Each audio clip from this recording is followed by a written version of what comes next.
चलिए आज एक बहुत ही पुरानी कहानी की गहराइयों में उतरते हैं। एक ऐसी कहानी जो एक भविष्यवाणी से शुरू हुई और जिसने एक पूरे साम्राज्य का भविष्य तय कर दिया। हमारी आज की कहानी का शीर्षक है कृष्ण का आगमन, विनाश की एक भविष्यवाणी। जानते हैं, ये पूरी कथा एक बहुत ही गहरे सवाल से शुरू होती है। एक ऐसा सवाल जो राजा परीक्षित ने तब पूछा जब उन्हें यह पता चला कि उनकी मौत बस कुछ ही दिनों में होने वाली है। उन्होंने एक महान ऋषि से पूछा, जब जिंदगी का अंत इतना पास हो तो ऐसी कौन सी एक कहानी है जो सुनने के लायक है। और ऋषि का जवाब वो सिर्फ एक कहानी का नाम नहीं था, वो अपने आप में एक समाधान था। उन्होंने कहा, सुनने के लिए सबसे जरूरी कहानी भगवान कृष्ण की है।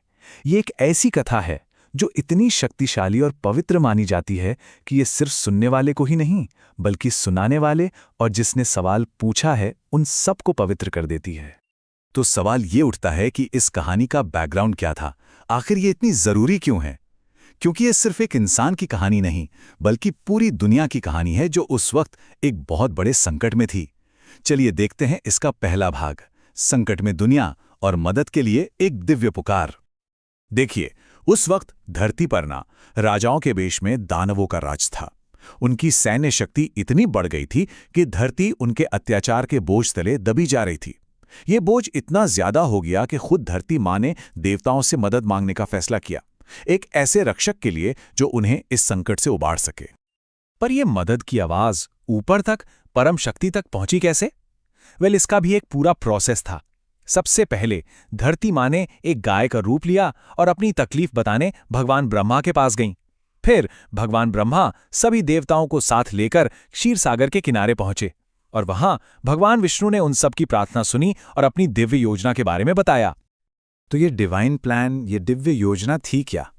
आसान शब्दों में कहें तो भगवान विष्णु ने ऐलान किया कि वो खुद धरती पर अवतार लेंगे और इस बड़े काम में उनका साथ देने के लिए सभी देवताओं और उनकी पत्नियों को भी यदुवंश में जन्म लेने का आदेश दिया गया।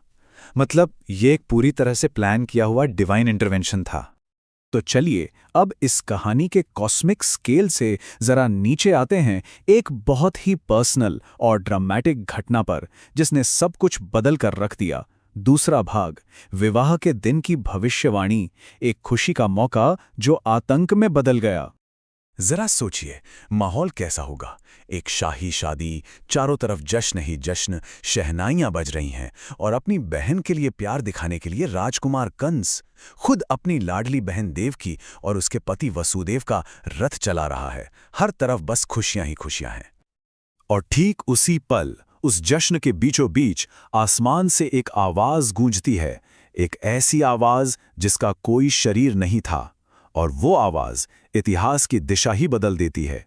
वो आवाज सीधे कंस से कहती है, अरे मूर्ख, जिस स्त्री को तू ले जा रहा है उसकी 8वीं संतान तुझे मारेगी। इस भविष्यवाणी को सुनते ही दो एकदम अलग अलग रिएक्शन देखने को मिलते हैं। एक तरफ कंस का गुस्सा जो पल भर में प्यार से नफरत में बदल गया, वो बिना कुछ सोचे समझे अपनी ही बहन को मारने पर उतारू हो गया। और दूसरी तरफ थे वसुदेव जो शांति और तर्क से उस पागलपन को रोकने की कोशिश कर रहे थे, अपनी पत्नी की जान बचाने के लिए। और यहीं से कहानी का एक बहुत ही दर्दनाक मोड़ शुरू होता है। तीसरा भाग, एक पिता का भयानक सौदा, एक हत्यारे को रोकने की एक हताश योजना। वसुदेव ने अपने साले के गुस्से को ठंडा करने के लिए क्या कुछ नहीं किया। उन्होंने उसे समझाया, देखो, एक औरत को मारना, वो भी अपनी बहन को, कितना शर्मनाक है। उन्होंने उसे कर्मों का फल याद दिलाया, रिश्तों का वास्ता दिया, उसी बहन के प्यार की दुहाई दी जिसका रथ वो कुछ देर पहले खुद खींच रहा था।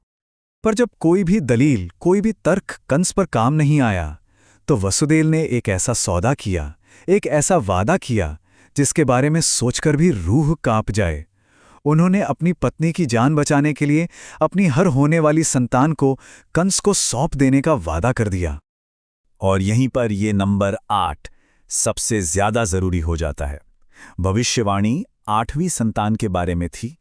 इस सौदे से कंस मान गया और उसने देवकी को छोड़ दिया। उसने सोचा, ठीक है, खतरा तो 8वें बच्चे से है, तो पहले को मारने की क्या जरूरत, और उसने पहले बच्चे को छोड़ दिया। पर ये जो थोड़ी सी राहत मिली थी ना, वो बस कुछ ही देर की थी।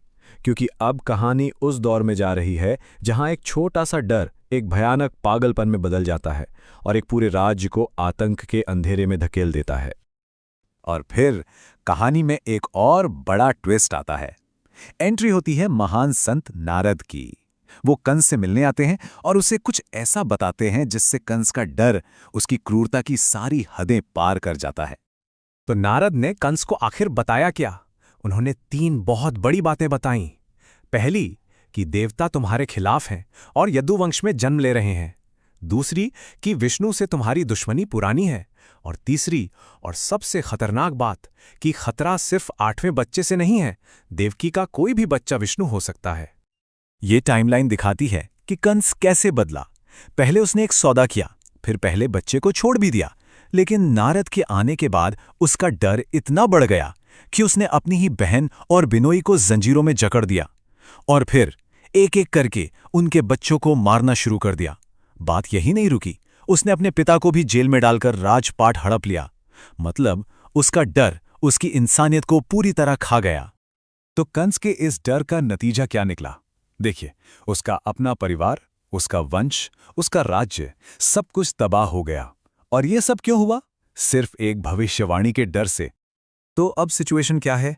6 मासूम बच्चे मारे जा चुके हैं, एक शाही जोड़ा कालकोठरी में बंद है और पूरा राज्य एक जालिम के खौफ में जी रहा है। सारी की सारी उम्मीद बस एक भविष्यवाणी पे टिकी है, एक बच्चे के जन्म पर। और यही सवाल हमें कहानी के सबसे अहम मोड़ पर लाकर खड़ा कर देता है। जब जुल्म अपनी सारी हदें पार कर चुका हो और उम्मीद की बस एक छोटी सी किरण बाकी हो, तो क्या एक बच्चे का जन्म पूरी दुनिया का भविष्य बदल सकता है?